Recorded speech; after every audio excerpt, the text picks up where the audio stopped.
ზაურ მერაბაშვილი მცირეთაგან ერთ-ერთია, ვინც დინოზავრებით გადაშენებული ყარაჩოღელის ადათებს, დუდუკის მადლს და ძველი თბილისის ისტორიას თვალისჩინივით უფრთხილდება.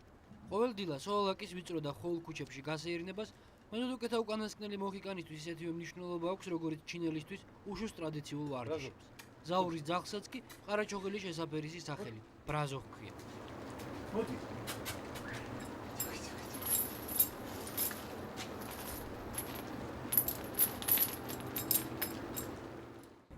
ეს პატარა ეზო საქართველოში დუდუკის ერთადერთი სახელოსნოა. ზაურს ჯერა რომ თავიდან ბოლომდე საკუთარი ხელით დამზადებულ დუდუკზე აღებულ ყველა ნოტს სხვაგვარად გრძნობდა ითავისებ. მაგრამ სანამ ჭერმის ხენას ამოიდგამდეს, დიდი შრომაა საჭირო.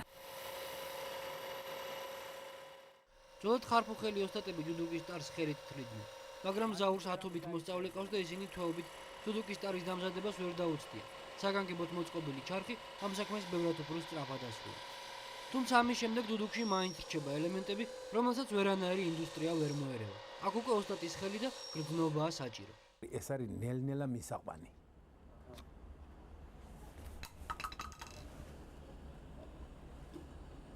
აი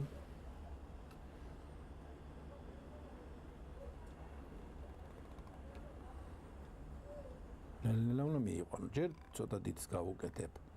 მერე ცოტა პატარას. ეხლა რო არ გასკდეს, უნდა დავზილოთ. ამის შემდეგაც კი ლელისგან დამზადებული ყამიში ძალზე ძნელი დასამორჩილებელია. მედუდუკე მის თავის ჰანგზე უნდა გააწყოს.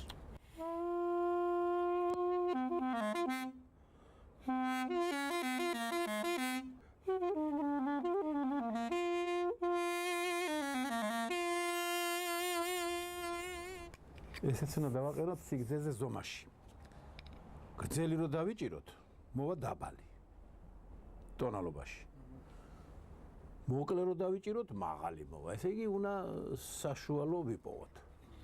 დუდუკი თბილისის თილისმა. ამიტომ ზაური ყველაფერს აკეთებს, რათა მას არა მხოლოდ თაყვანისმცემლები, არამედ შემსრულებელი ოსტატებიც არ მოაკლდეს. ყოფილ პიონერთა სასახლეში მედუდუკის რთულ პროფესიას 20 ბავშვი ეუფლება. ოსტატი ზაურ მერაბაშვილის მკაცრი პირობით დუდუკზე დაკვრასთან ერთად შეგირდმა მისი დამზადებაც უნდა ისწავლოს.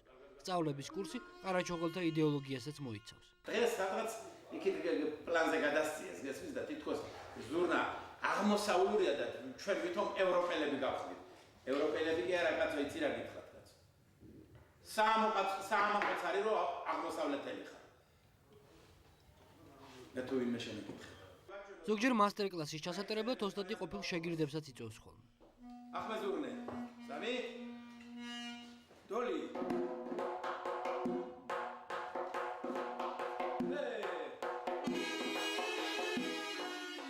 ზაური მასწავლებელთან ვანო პირველად უბრალოდ დუდუკის სიყვარულმა მიიღო. წლების შემდეგ კი უსინათლო მედუდუკესთვის ეს ხელობა ოჯახის რჩენის ერთადერთ საშუალებად იქცა.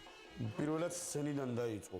მე დავიწყე 84 წლიდან ფოლკლორის ტაძარში მივდიოდი და ზაური მასწავლებელმა ჩამეყარა საფუძველი და ამის დახმარებით დავიწყე მუშაობა, კონსულტაციები და პატარა რაღაცა ენთუზიაზმი ჩაეყარა საფუძველი. მუშაობ ღვინის აღმართზე პაპა-ნიკოლაში.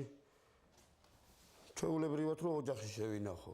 როცა გაიზრდება, ბეკაც მედუდუკეობას მთელი სერიოზულობით აპირებს. ამას კაი ხმა აქვს.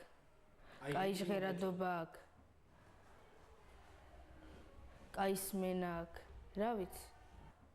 ბოლომდე ვაპირებ გაყოლას. და რო გაიზრდები რა გაქვს?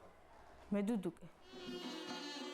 საქეიფო, პოეტური, სატირალი. დუდუკის მრავალფეროვნებას ძველი თბილისის მეორე თამდევის სიმბოლო, საბრძოლო ინსტრუმენტი ზურნა ავსებდა.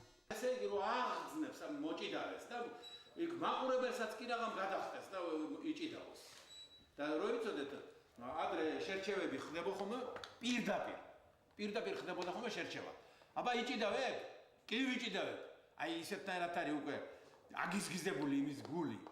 დუდუკისგან განსხვავებით მას და საგანგებოდ მოწყობილ დოლს უფრო სპეციფიკური დატვირთვა ჰქონდა.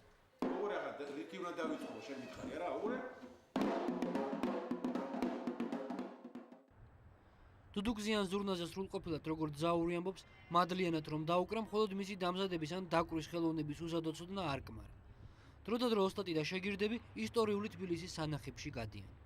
როცა ქალაქს უჭირდა იმ დროისათვის იქ არ იყო გარჩევა რა მოხელე იყო ის, მე დუდუკე იყო, მე ზურნე იყო, მე დოლე იყო თუ მეწაღე იყო თუ სხვადასხვა ხელოსანი იყო თუ ინტელიგენტი, ყველა იღებდა ესე იგი იარაღს, რომ ტრისგან დაეცვა თავი.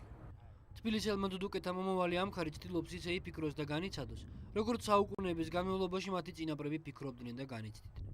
ნარიყალაზე აჟღერებული ქართული სასულე ინსტრუმენტები პატარა შეგვირდებს ისტორიის, აქვე მომხდარი ბრძოლების აღქმაში ეხმარება.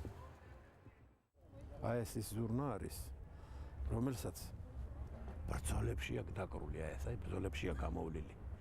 ესე იგი გასამხნევებლად. მებრძოლების გასამხნევებლად უკრავდნენ ხოლმე აი ამ ზურნებს საერთოდ. ჩვენ ხელ შეგვიძლია გავსინჯოთ ესე იგი და რა ხმა აქვს.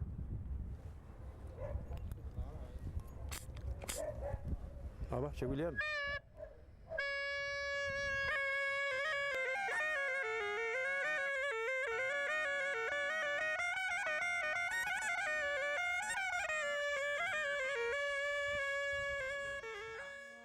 თბილისობის აღამოს კი ოსტატი და უფროსი შეგვირდები ტრადიციულად სუფრასთან ხვდებიან.